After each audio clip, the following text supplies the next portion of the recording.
জন্য বড় মা এবং পর্দা আচার্য দেবের চরণে জানাই শতকোটি প্রণাম। উপস্থিত সকলকে জয় গুরু। ঠাকুর আমাদের সত্যানুসরণ গ্রন্থের প্রথম পাতায় এই কথাগুলি বলেছেন। তিনি এই কথাগুলো বলার একমাত্র কারণ হচ্ছে যে আমরা যেন নিজেদের মন মুখকে এক করতে পারি। যদি মন মুখ এক না হয় তাহলে কখনো আমরা এই যে ধর্মের পথে চলার যে চেষ্টা করি বা ধর্মরাজ্যে, ঠাকুর বলছে ধর্মরাজ্যে ঢোকবার অধিকার জন্মেছে, ধর্মের পথ ধরে যে চলবো সেই পারমিশনটা তখনই পাবো যখন আমরা মন মুখকে এক করব। আর তার জন্য আমাদেরকে সৎ হতে হবে সব দিক দিয়ে। মুখে একরকম বলছি মনে একরকম ভাবছি, বা মনে একরকম ভাবছি আর মুখে আরেক রকম বলছি, এরকম করলে চলবে না। ঠাকুর বলছেন যেটা করবে মন মুখকে এক করেই করতে হবে, তবেই আমরা ধর্মের পথ ধরে সঠিকভাবে চলতে পারবো। আমরা সারাদিন হয়তো ঠাকুর ঘরে বসে পুজো করছি, কিন্তু বাড়িতে কেউ এলে তখন তাকে বলে যে হয়তো কোনো আহ মানুষ এসেছে, হয়তো কিছু টাকা পয়সা চাইছে, আমরা বলে দিলাম না না নেই, এখন দিতে পারবো না। তো সেটা কি সত্যিই নেই? আমাদের কাছে কি তেমনটা একটুও নেই যে আমরা দিতে পারবো না? তা কিন্তু নয়। চাইলে, আমরা মন থেকে চাইলে হয়তো দিতে পারবো।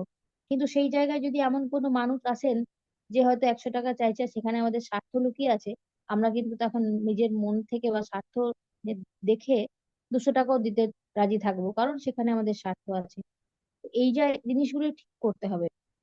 আমরা জানি যে আমাদের কাছে আছে দেওয়ার মতো, যেটুকু আছে সেটুকু দিতে হবে। এই কিছুদিন আগেই আমি অটোতে করে যাচ্ছি, একদম মানে বাস্তব প্রমাণ বা সত্য ঘটনা। অটোতে করে যাচ্ছি, এবার আমি যেখানে যে সময় এই ঘটনাটা ঘটছে, আমার সঙ্গে আরেকটা দাদা ভাই যাচ্ছেন। উনি ফোনে কথা বলতে বলতে যাচ্ছেন, হঠাৎ করে আরেকটা ফোন ঢোকে, মানে যেখানে ওনার গন্তব্যস্থল সেই জায়গা থেকে ফোন আসে। তো যেখানে গন্তব্যস্থল সেখানে যেতে কমসে কম আরো 20 মিনিট সময় লাগবে।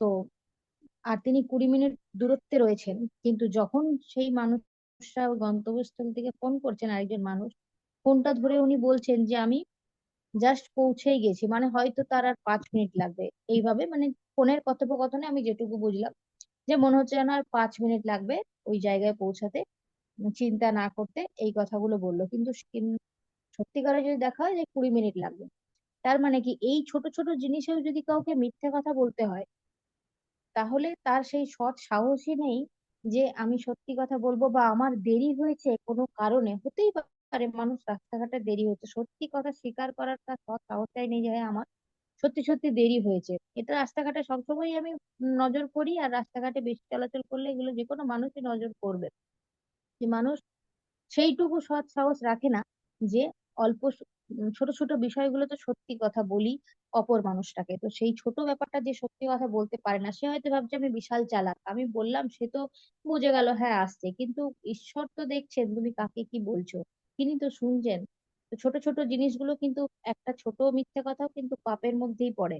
সেটাই ঠাকুর বলছেন যে সর্বপ্রথম তো আমাদের দুর্বলতার বিরুদ্ধে যুদ্ধ করতে হবে। মানে কি, আমি ভেতর থেকে দুর্বল, আমি সত্যি কথা বলতে পারি না, বললে হয়তো তার সেই মানুষটার কাছ থেকে হয়তো 5টা কথা শুনতে হতে পারে, বা আমার কাজটা চলে যেতে পারে, বা অনেক কিছুই হতে পারে। তো সেই কারণে আমি মিথ্যে কথা বলে চালিয়ে দিলাম।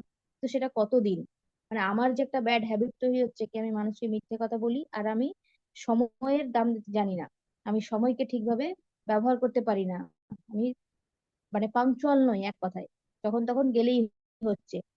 সেই জন্য ঠাকুর বলছেন যে পাপের জ্বলন্ত প্রতিমূর্তি ওই দুর্বলতা। আমি যে পাপ করছি, ছোট ছোট পাপ এক সময় জমা হয়ে একটা পাপের পাহাড় তৈরি হয়। তো এই ছোট ছোট পাপগুলো করতে করতেই আমরা নিজেদেরকে আরো দুর্বল করে তুলি। দেখা যাবে যে বড় কোনো ক্ষতি করে বসছি, কিন্তু আমরা সঠিক সৎ সাহস নিয়ে সঠিক কথাটা বলতে পারছি না।